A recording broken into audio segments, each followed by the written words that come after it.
JJ McCarthy. He's actually from Grange Park. Okay. And I got the chance to go there.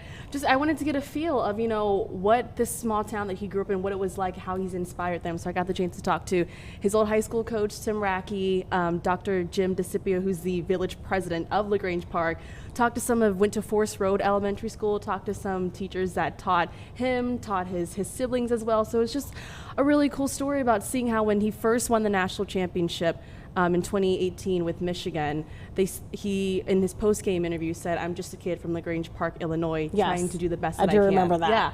Well, they made T-shirts. There's this group of Little League kids that have T-shirts that say "Just a Kid from Grange Park" from LGP. So it's just really cool to see how he has inspired them. And tonight, obviously a huge game for him. I mean, you couldn't script this any better, right? This is the team. Yeah. The Bears were the team that he grew up watching, his favorite team, and now he's getting to make his first NFL start for the Vikings. But it's ultimately in his hometown, so it's super cool. We wish him well, but we want the Bears to win. Any idea if all of his family, all of his friends will be there in the stands? Yes. There will be plenty of people there, his mom and dad, his siblings, friends and family, his old high school coach as well, some of his teachers too. So yeah, he will be have a lot of people supporting him too. So statistics are showing right now by a very thin margin that the Minnesota Vikings will actually win. What do you think will happen tonight? They are a 1.5 point favorite right now on the road. I mean, first off, the whole week one of the NFL season, we've seen so many great games for people watching the Bills and Ravens game last night. I mean, that was so good. And tonight to end week one on a game like this here at Soldier Field, super exciting because you have, of course, new rookie head coach, Ben Johnson, Caleb Williams entering his second season.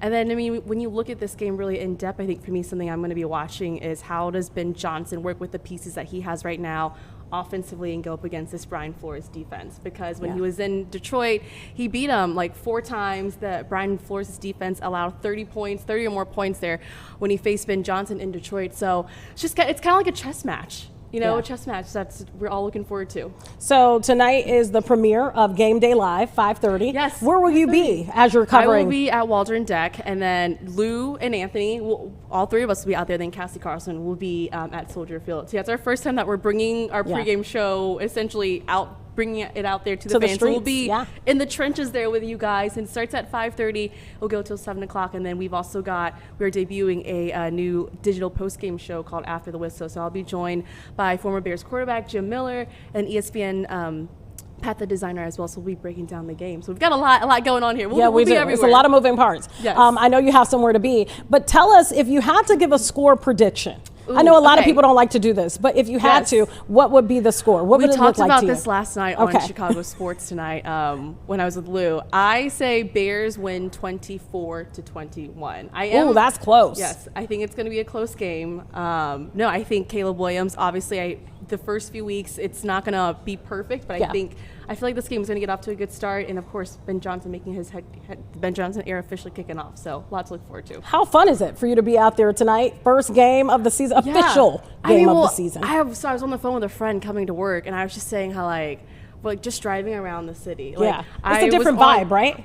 For example, I was on Lakeshore Drive, and there was this one guy just sitting kind of on the light pole, but he had a Bears hoodie on, just and I was like, you know what?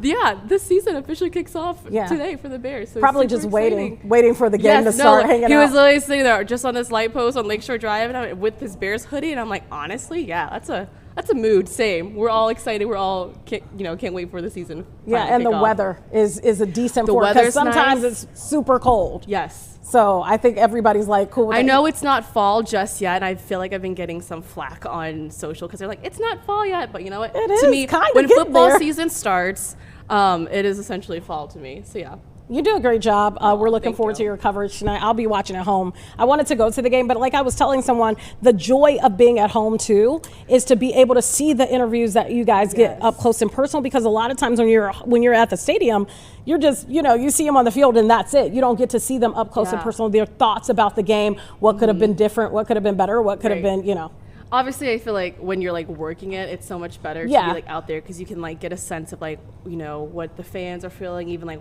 in the locker room when it's after a win or a loss. But I will say, getting the chance to also watch it in the comfort of your own home as well, on your couch, whether it's making buffalo chicken dip or something like that. I mean, nothing beats that too. Yeah, let me ask you this, because when I went to the last preseason game that was at home, Cassie Carlson took a picture of me in the stands. She actually found me out of all the people that were there. She was like, that's kind of her pastime. Like, where's Waldo, but like, where's Tia? It was like her pastime and down, like in downtime, when you have downtime. Is there anything that you do or anything you look forward to as the season comes about? I love getting to places early. Like, I love an empty stadium. I love an empty arena. I just love like taking in the calm before like the storm. So yeah, I always love doing that. I'm trying to think. I mean, now that I've been in Chicago for close to 2 years now, I feel like it's fun meeting like the viewers, like people who come up and say, hey, like what's up? Like we watch you guys. So that's been really cool too, just to obviously like get to know more people as well in Chicago. I got to ask you this, because a lot of people may not know this, but when you cover sports, they have like a room for the press, right? They have like little sandwiches and little coffee. Is there like something that your go-to when you go in the press room? Like, I look forward to when they have that there. I love seeing like, excuse me, what their dessert spread is. Okay. Yeah. I was just curious. I love seeing like what kind of desserts they have. And I obviously to know like every single like stadium, whether in every single team as well. Yeah. Whether it's doing like MLB, NBA, NHL to NFL, like every league, every team facility is so different. So, but I always try to go for the desserts. All right. Well, Tina Wynn, let's hope that the Bears pull out a win tonight. It's always good to talk to you. You do an amazing job. And so everybody will be watching for sure. To join you guys. Yeah. Well,